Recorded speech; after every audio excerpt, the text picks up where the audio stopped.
And tell me a bit more about the criminal gangs and what they're charging to bring people in, because one of the worries we have in the UK, where we have a similar immigration problem, illegal migration problem, is that the criminal gangs are making a fortune out of this, that they're bringing over economic migrants, and they don't care much about the safety and the well-being of the migrants they're bringing over.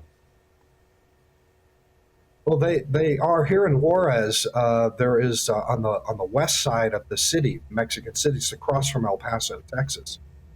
There is a very robust, lucrative operation of uh, moving immigrants over a wall, through the wall, and over the wall, and they charge about $5,000 a head to do that.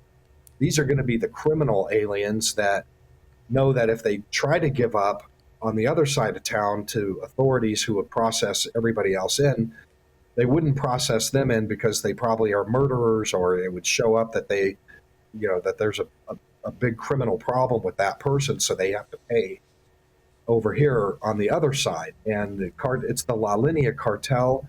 The smuggling is very, very robust. I have a piece about to publish in the Daily Mail about my experiences over there just in the last few days. Encounters with the gunmen. They have falcons that watch every inch of this wall. It's their cash cow. And I also will just add that not much is different from here in Europe. I spent a month in Europe all along the Balkans route just in November and December, where I met immigrants, pouring through that were paying a lot of money to get through from Greece all the way to the UK and also Germany and France. I have a lot of reporting out there. If you want to look up the reporting on that, it's the same dynamic. Everything is the same there as it is here. If you let them in, they will come. And what's happening in the European theater is there are certain countries, Slovenia, I'll name, Bosnia, that are just simply letting them in, and right into the EU, especially at Slovenia. And so they're coming, and they'll tell you that. I had lots of Syrians and Afghans tell me exactly that. We're coming because they won't deport us.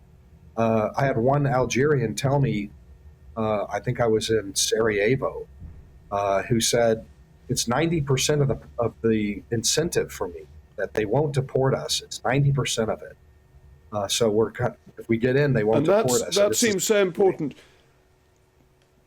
But does that give you hope that a different president, whose name could possibly be Trump or something like that, could change this, or is it too late?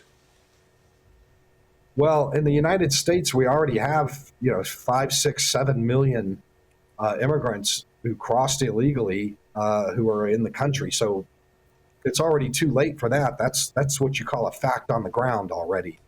But the policies are the immigrants are highly attuned to policy changes, and they will stay home if they know there's a robust deportation prospect. They will stay home if they know they're going to end up stuck in Mexico, or in your case, in Bosnia or Greece or something. If they know that they're going to get stuck, they will not come. So it's purely policy that drives this. They are smart people. Immigrants are smart. They're savvy, and they pay very close attention to court rulings and government policy. That seems to me to be really important, to remember that the people who can afford thousands of dollars to cross a border illegally are probably quite motivated, quite clever, quite thoughtful people.